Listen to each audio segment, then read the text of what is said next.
Alhamdulillah,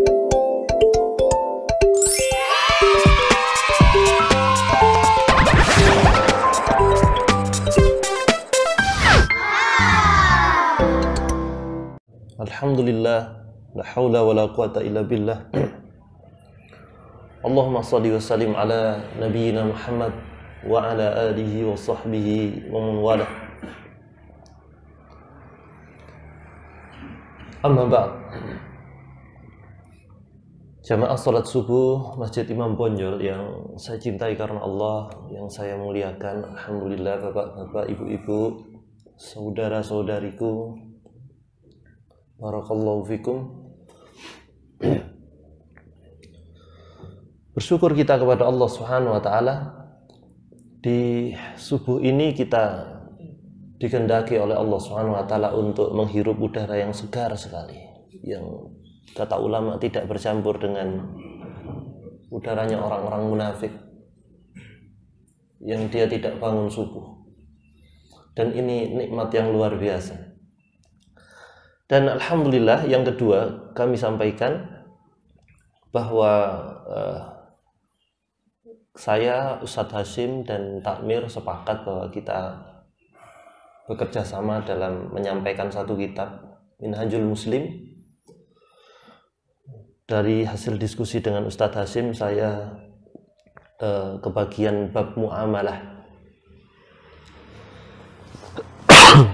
Ada tisu nggak ya? Ya, Masya Allah. Ngapunten rodo wafatufu ya. Tersun nanti.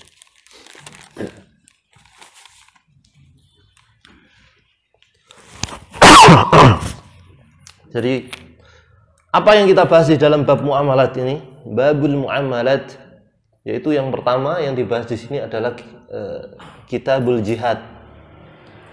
Waduh, turun-turun tidak ngebom, bukan ya. Jihad ini perkara yang agung dan ilmunya perlu kita pelajari. Makanya kami mengamati orang-orang yang dipinang oleh ISIS itu belum siap jihad ya. Karena mereka rata-rata jahil, nggak punya ilmu. Ya karena apa? Doktrinasi, kemudian closing yang cepat, dan setelah itu dibawa emosinya untuk membela Islam. Setelah itu akhirnya bom bunuh diri, itu melakukan teror-teror yang Allah larang ya di dalam pembahasan jihad. Kalau memang mereka berilmu, ya ngajinya di mana? Gurunya siapa? Hatam kitab apa? Rata-rata mereka instan, sementara jihad ini perkara agung, dan ini kita pelajari. Yang kita pelajari juga di dalam babul muamalat nanti adalah fikih olahraga. Olahraga apa yang dibahas? Tentu saja yang ada di dalam hadis, kemudian ada turunan-turunannya. Kok pingpong dibahas enggak Ustaz ini? Ada kaidah-kaidahnya. Mana olahraga yang menurut kaidah di dalam Islam itu bermanfaat, dan kemudian ada olahraga yang dicela dalam Islam.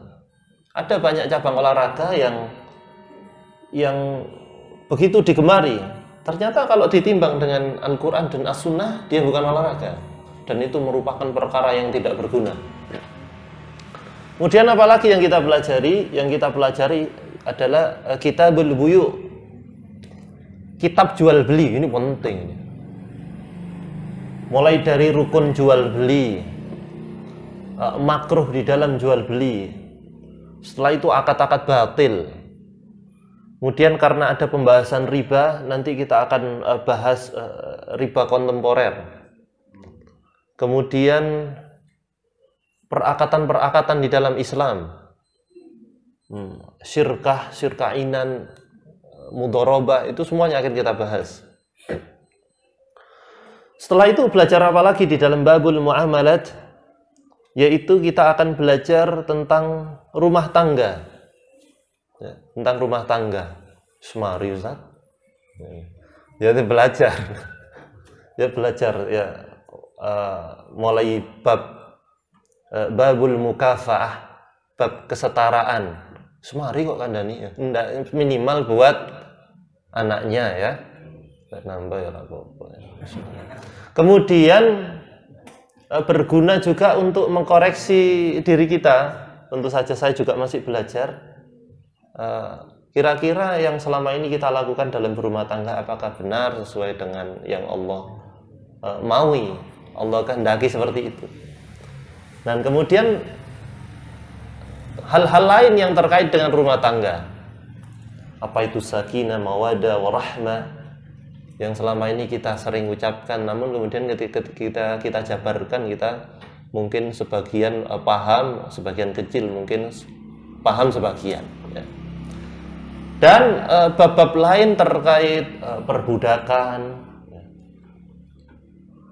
yang kemudian terkait hukum-hukum yang terkait dengan kepemilikan ada pertanian, ada pembahasan begitu sedikit. Namun akan lebih detail masalah pertanian itu dibahas di bab zakat ya, kitab zakat. Itu Ustaz Hasyim nanti yang bahas. Mulai akidah, adab akhlak dan ibadat, Ustaz Hasyim yang bahas. Tapi kita mulai dari bab yang sangat indah, yaitu al-babul khamis, bab kelima, yaitu fil muamalat, bab muamalah, urusan sehari-hari. Al-faslul awal, di pasal pertama, yaitu fil jihad. Ini indah sekali syariat jihad ini. Baik. Wa fihi 11 maddah. Di dalam kitab jihad ini ada 11 pelajaran yang harus kita lalui. Ya, yang pertama adalah hukmul jihad. Apa hukumnya jihad? Katanya Syekh Abu Bakar Jabir Al-Jazairi rahimahullah ta'ala, beliau mengatakan hukmul jihadil khas alladhi huwa qitalul kuffar wal muharibin. Secara khusus hukum jihad itu secara khusus adalah dia yang memerangi orang-orang kufar, orang-orang kafir. Dan al-muharibin itu pengacau pemberontak. Berarti al-muharibin ini memungkinkan nggak kalau di dalamnya ada kelompok Islam? Sangat memungkinkan. Ya. Walaupun bisa jadi nanti ini rukun iman, rukun Islamnya sama dengan kita. Tapi dia pengacau, pemberontak, ingin merongrong NKRI misalkan. Ini halal darahnya. Siapa yang boleh menumpahkan darahnya? Aparat. Masuk PCM dahulu, nanti dulu. Kokam, nanti kalau dimintai bantuan oleh pemerintah. Panser bisa. FPI bubar ya. Termasuk kapan rakyat sipil ini, orang sipil turun tangan di medan jihad, ini nanti ada aturan-aturannya, tidak serta-merta. Kapan wanita, ibu-ibu di belakang ini karena ada hal tertentu nanti yang kita bahas turun di medan jihad ya, nggak apa ya, sopil bareng pokoknya membela diri ya. Karena sopil kalau landep itu lumayan ya. Kemudian dikatakan wal muharibin fardun kifayah, hukumnya fardu kifayah. Sehingga jika ada sekelompok orang yang mereka terjun di medan jihad, maka yang lain gugur kewajibannya. Begitu luar biasa mujahidin itu, dia pahalanya fardu dan menggugurkan kewajiban yang lain. Ya. Idh qama bihil ba'du saqata'an saqata 'anil ba'dil akhar. Ya sebagaimana fardu kifayah yang kita pahami, kalau sudah ada seseorang yang melakukannya maka saqata, gugur kewajiban yang lain. Wa dzalika liqaulihi ta'ala, sebagaimana firman Allah Subhanahu wa taala, ini loh yang dibolehkan tidak ikut jihad, ini dibicarakan oleh Allah Subhanahu wa taala di dalam surat At-Taubah ayat 122. 122.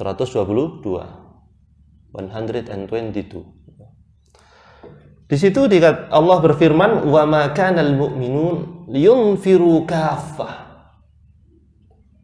Jadi orang-orang beriman itu kata Allah, janganlah ikut perang semuanya. Wah, enak ini tidak ikut perang. Janganlah ikut perang semuanya kata Allah Subhanahu wa taala. Falaula nafara min kulli firqatin minhum ta'ifa liyattafaqahu fid din. Hendaklah sebagian itu, sekelompok orang yang tidak ikut perang itu mendalami agama, menuntut ilmu. Nah ini santri ini boleh tidak ikut perang kecuali dapat perintah dari gurunya. Nah, ada kata-kata tafaqahu fiddin, tafaqahu fiddin. Faqah itu kan sebenarnya al-fiqh, fikih, fakihah. Ini yang dimaksud di sini penuntut ilmu ini adalah betul-betul orang yang mendalami agama. Ada panggilan jihad ini. Ayo jihad. Anak taklim. Oh, bukan ini yang ikut taklim, bukan. Yang tafaqahu fiddin ini di pesantren. Ya, yang dia mendalami agama. Kalau ada perincian-perincian penjelasan dari beberapa guru kami, kapan santri itu ke medan jihad ada dua. Yang pertama ketika diserang, ya terpaksa semuanya. Kalau kemudian yang kedua diperintah oleh gurunya, berarti dipilih, berarti ini mampu. Nah, apa pertimbangannya dipilih dan tidak dipilih? Menggarisbawahi di dalam ayat ini tafaqahu fiddin, untuk mendalami agama. Untuk mendalami agama butuh apa? Salah satunya kecerdasan. Ada santri sing pinter teman. Durung diterangno iso. Soalnya sinau nggih. Ada saya menemukan itu teman-teman satu kelas bahasa Arab itu Masya Allah, wadah yang pinter sekali. Nah, orang-orang yang seperti ini nih, deman-eman, jangan ikut jihad. Apa mana pinter, ngeri-ngeriin. Ini jangan ini. Nanti disentak musuh geblaknya, subhanallah. Tapi dipilih mungkin ya yang tidak seberapa menonjol kecerdasannya, ya pinter gitu, pinter tapi tidak seberapa menonjol dan tubuhnya kuat. Makanya setelah kitabul jihad kemudian bahas olahraga. Ini ada hubungannya. Aku goes Ustaz. Nah, apakah goes itu sesuai dengan yang dimaksud Allah? Hadisnya nggak ada ya. Nanti ada poin-poinnya kapan goes itu sesuai dengan yang dimaksud oleh Allah, kapan tidak. Gitu. Numpak jaran mau ngecedit enggak oleh, Pak. Ya. Gitu ya. Apakah naik kuda itu bisa dikiaskan dengan MotoGP, Ustaz? Ngono ae sing takon ngene, nanti dulu ini bab olahraga. Maksudnya setelah dia sering touring kemana-mana naik motor, ya. Suzuki Bravo. Nah ini apakah sudah melaksanakan sunnah Nabi olahraga berkuda? Nah ini nanti ada sendiri, sabar. Nah, ini sehingga kemudian guru itu memilih, oh ini sehat orangnya, lumayan berilmu, sudah paham, bab jihad dia selesai. Apa itu ghanimah? Kapan mundur? Melarikan diri tidak boleh. Dilarang membunuh anak-anak, ibu-ibu, menghancurkan tempat ibadah, merusak tanaman.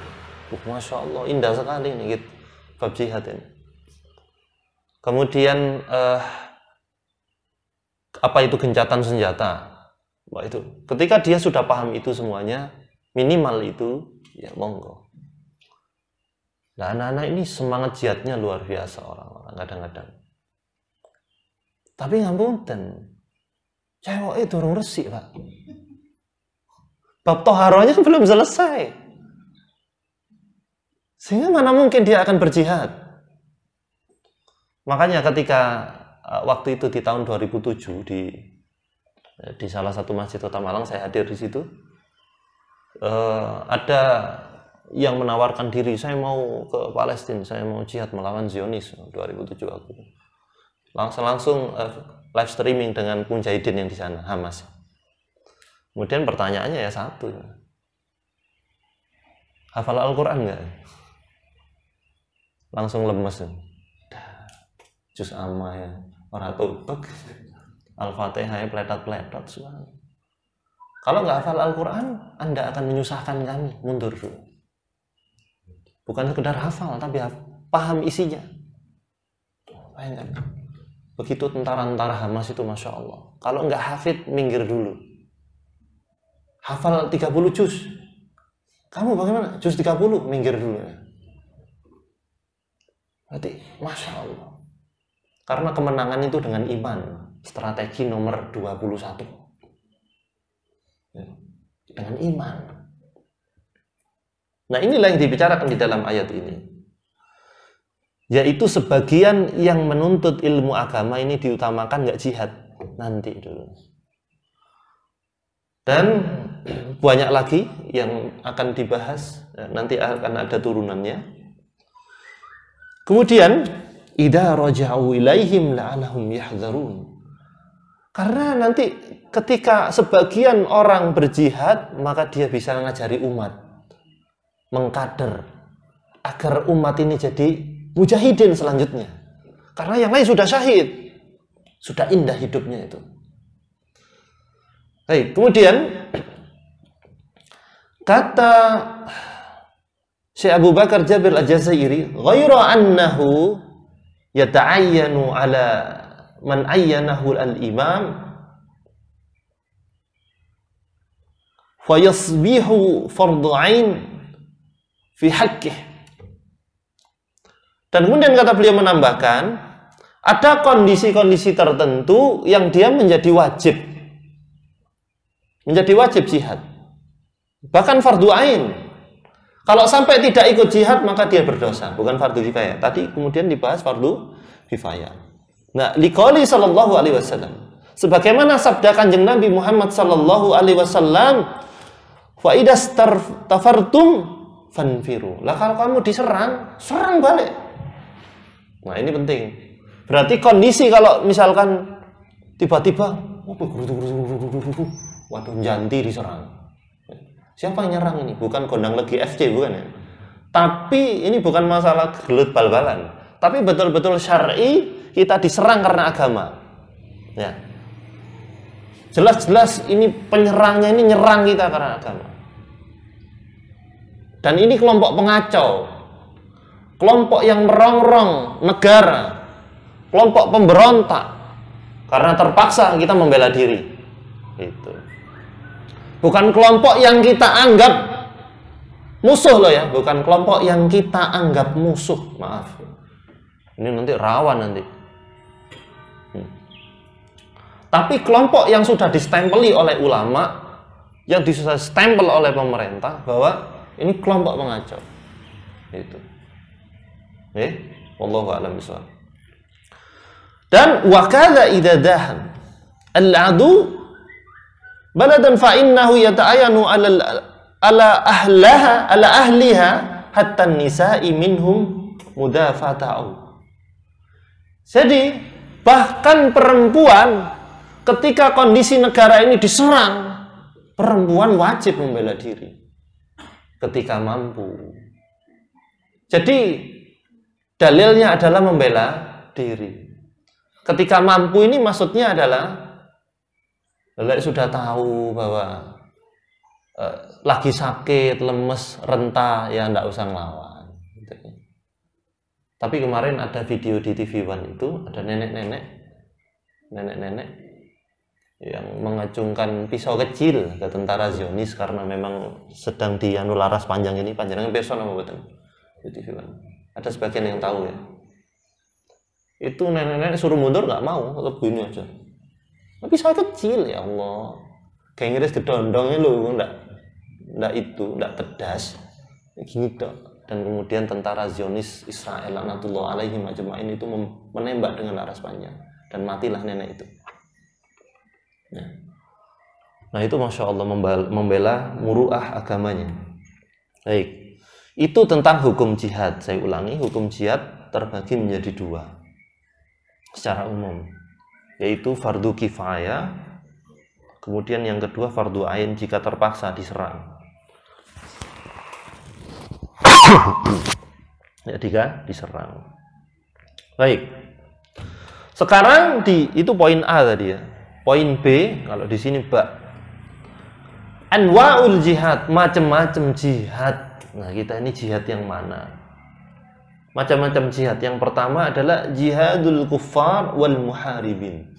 Jihad yang pertama yang luar biasa pahalanya, masuk surga secara instan ini adalah jihad melawan orang-orang kafir yang memusuhi agama kita, yang mengeluarkan kita dari negeri kita karena agama. Jadi tidak semua orang kafir ya. Kalau ketemu tonggone Konghucu dijambak jarine jihad. Umai kayak mercon gawat gede ngono ya. Ini bukan jihad. Allahu Akbar, mercon bantingan mana subhanallah. Nah, ini bukan. Orang-orang kafir tetangga kita ini adalah ahlu dhimmah kedudukannya selama mereka tidak memerangi kita karena agama. Ahlu dhimmah, bahkan Nabi memberikan jaminan kepada mereka. Barang siapa man qatala mu'ahadan faqatalani au kama qala. Di Madinah itu waktu itu. Yang di sana hidup agama, ada Nasrani, ada Yahudi. Barang siapa memerangi orang mu'ahad yang sedang berjanji damai dengan kita, yang dalam kekuasaan kita, maka seperti memerangiku. Jaminannya Rasulullah. Makanya jangan ngajari orang Islam toleransi ya. Sudah terbukti sejarah itu. Wah, keliru kalau ngajari orang Islam toleransi itu. Nah, ini sejarah membuktikan. Nah, berarti dosa dengan alasan jihad. Ada tetangganya yang Buddha langsung dijambak kan, tidak kena kan gundul. Tuantem nih, karena ini saudara kita di Burma kalian bantai, tuantem, ini dosa. Saya bilang begini karena ada contoh. Karena kejadian Burma itu ada biksu yang dipukuli ya. Nah, ini keliru, malah dosa. Kalau memang niat jihad pergi ke sana, pergi ke sana, karena tidak sama kedudukannya. Orang Yahudi yang ada di Palestina dengan orang Yahudi yang ada di Israel, beda nggak hukumnya? Beda. Berbeda. Jadi sebenarnya bukan sekedar memerangi Yahudi itu. Karena orang-orang Yahudi di Palestina itu banyak dan mereka juga mengutuk Israel. Mereka kepingin kehidupan seperti dulu sebelum Israel penjajah. Damai kehidupannya, Islam memimpin, Nasrani dilindungi oleh pemerintah Islam, Yahudi dilindungi, dan mereka rindu itu. Ya, maka berbeda hukumnya. Sebagaimana kita memahami jihad, maka tidak sama yang ketika dikatakan yaitu jihadul kufar wal muharibin, ini nggak sama. Baik. Dan wayakunu bil yad. Bagaimana berperan di dalam jihad melawan orang-orang kafir dan para pemberontak, orang-orang pengacau ini di negara kita? Yaitu yang paling afdol adalah dengan tangan.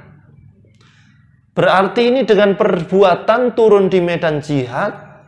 Kalau memang ada sudah wajib militer, dia dikasih senjata oleh pemerintah, dia dengan senjatanya itu. Atau kalau punya senjata sekadarnya, misalkan mari latihan panahan, walaupun busurnya bujel-bujel ini dioroti mana ya. Ini termasuk dengan tangan.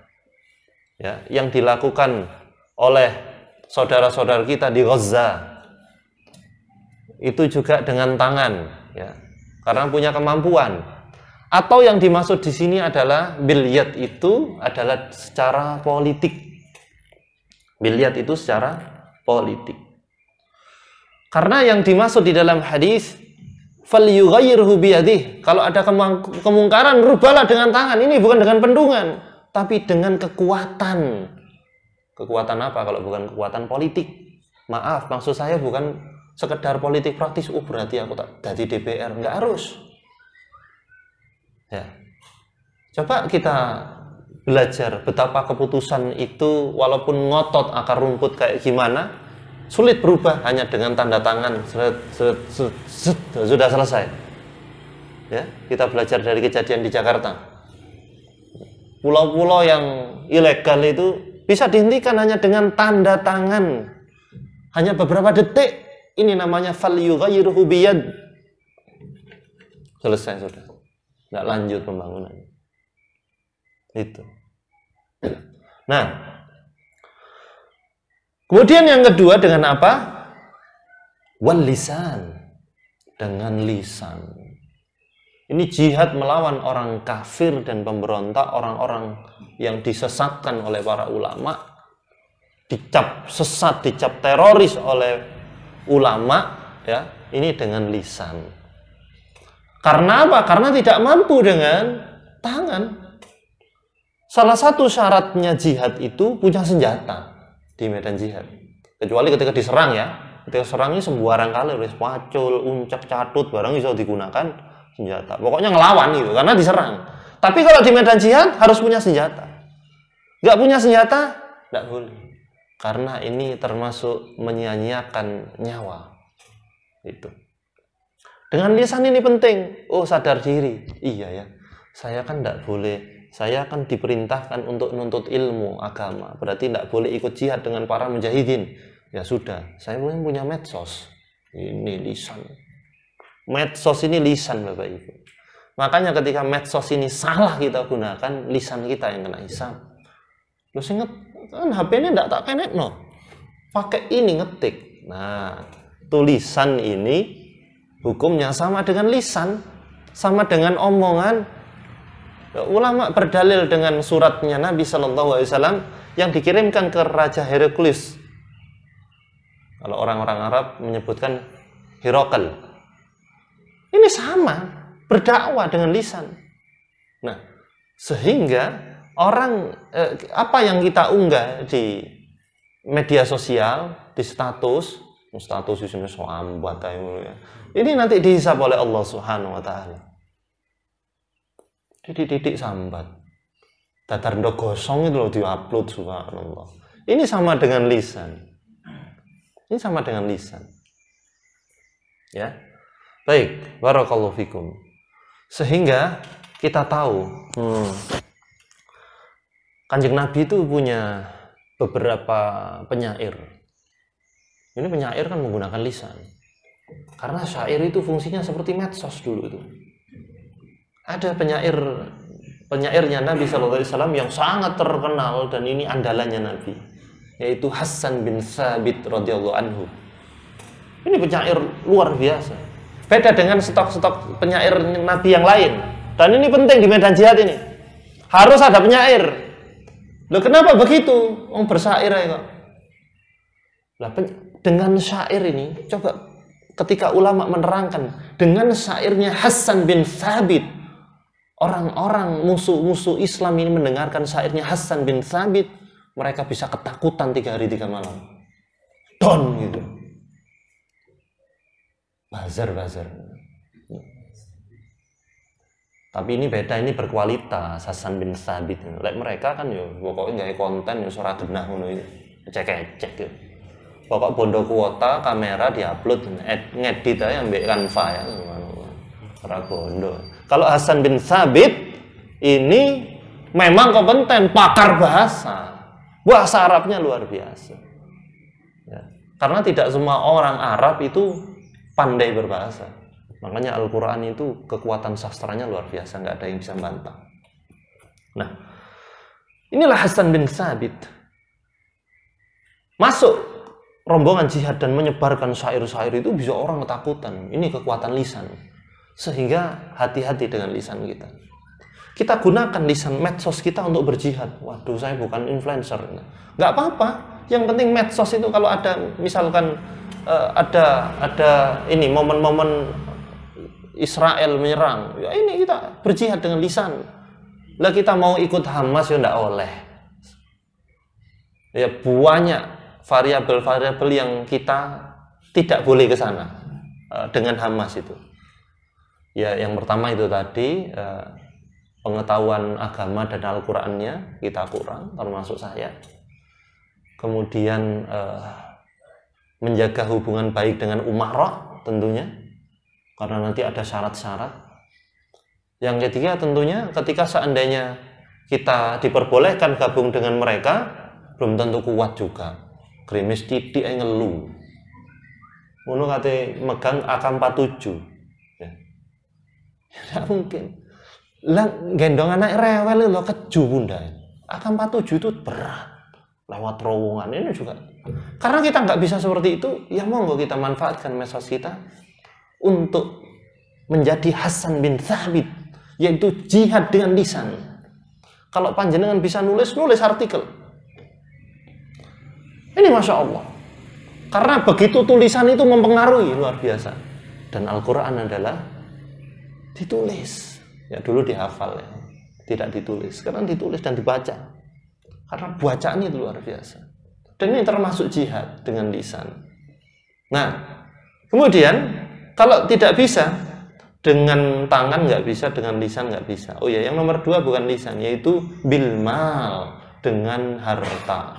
Baru yang ketiga dengan lisan. Maaf, keloncatan. Nah, bilmal.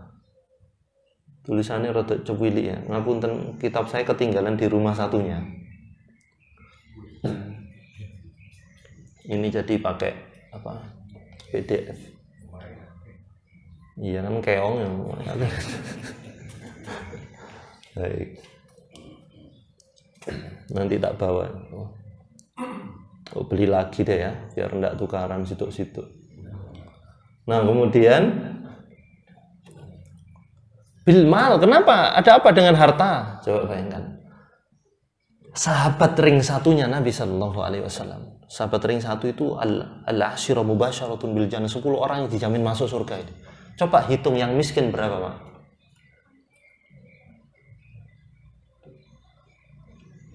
Hah? Hampir 100% kaya. Yang miskin sedikit. Adapun yang miskin itu hanya karena memilih miskin, tapi punya potensi kaya. Ali bin Abi Thalib radhiyallahu anhu, dia memilih miskin. Potensi kaya, wow luar biasa beliau. Putra bangsawan, ya, darahnya darah bangsawan, dan kita tahu orang Quraisy ini pedagang.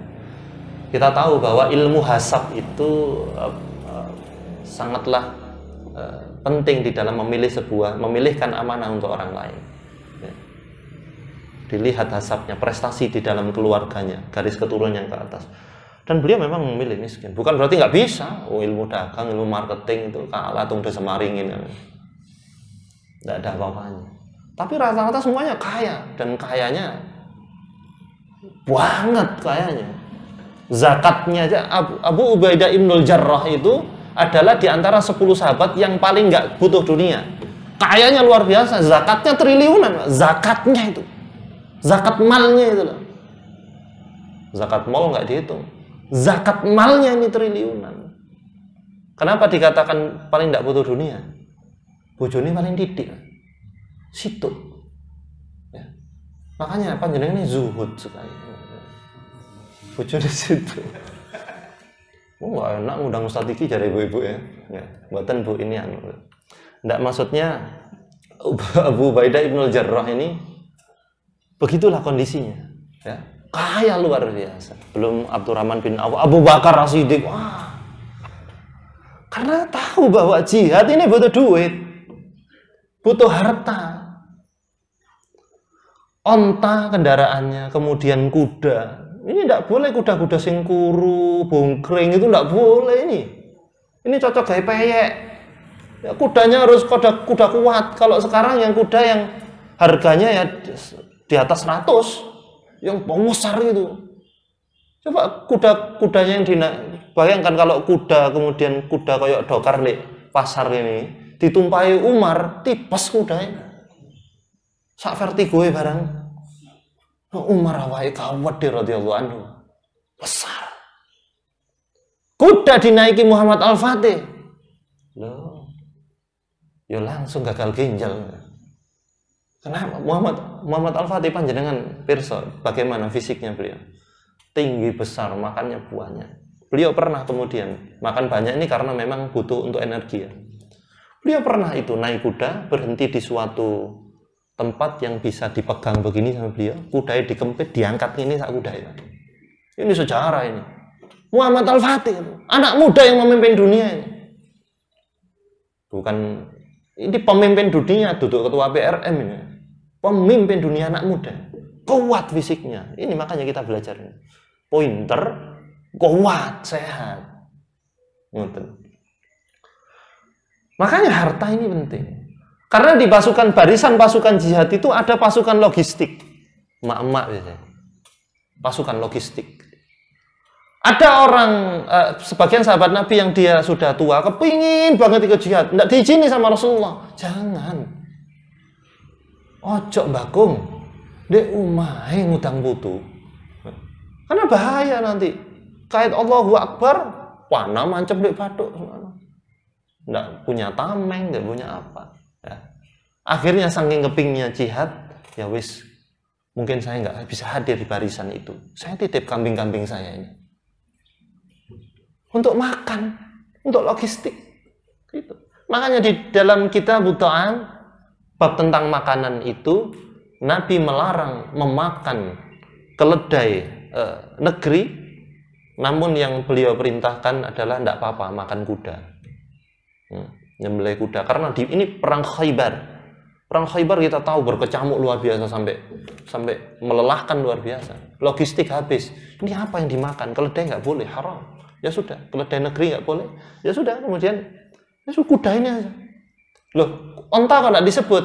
Eman-eman.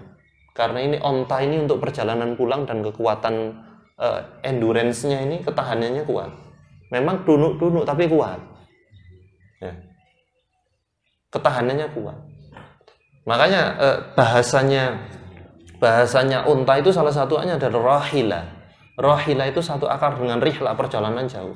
Ya sudah, kudanya aja disembelih untuk makan, untuk logistik. Ini penting.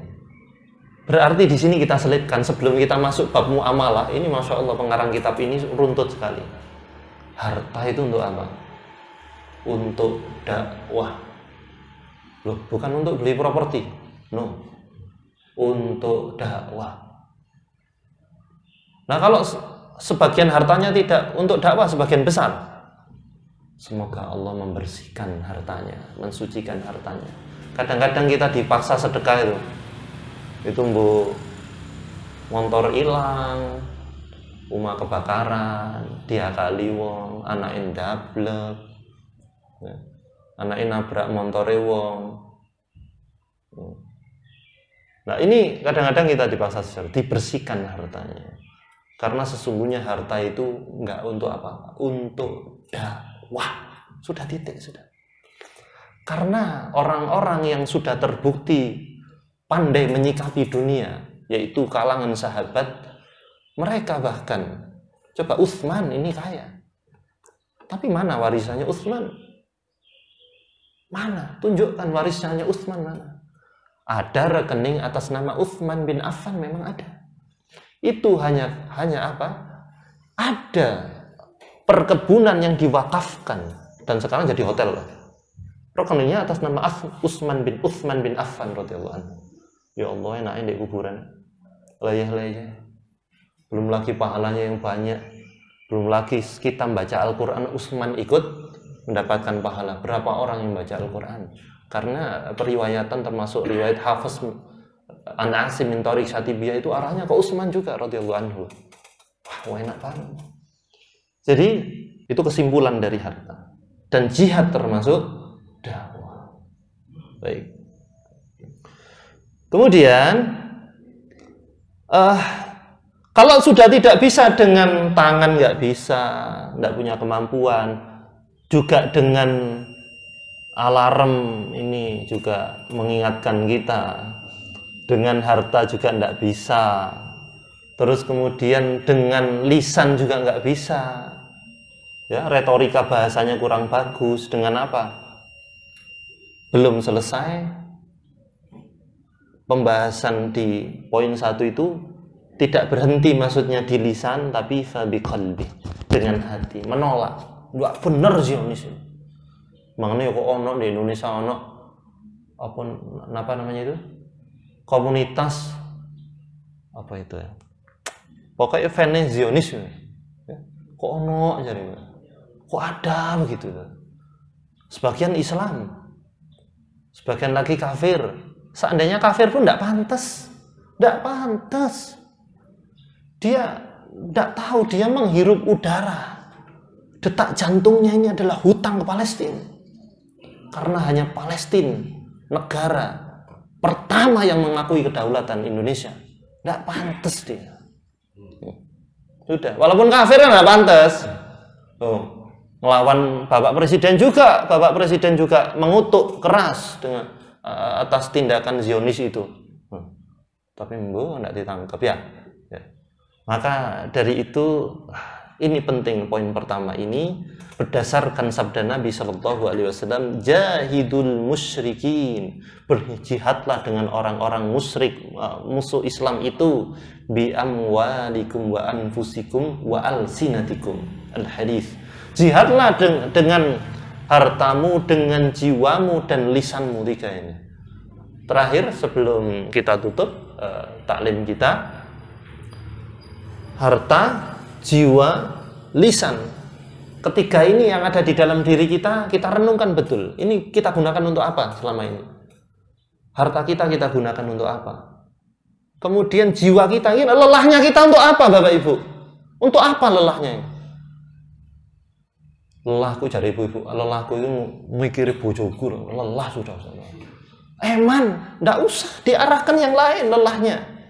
Lelah jiwa kita untuk apa? Ya. Tangan kita sampai tidak bagus lagi fisiknya digunakan untuk apa selama ini? Dan yang terakhir, lisan kita gunakan untuk apa? Ngetiknya medsos kita, jempol kita ini bisa memasukkan ke surga atau enggak? 3 itu yang kita renungkan. Sudahkah ketiganya digunakan untuk jihad fisabilillah? Barakallahu fikum. Ada tanya jawab enggak biasanya? Menawi wonten monggo. Nggih.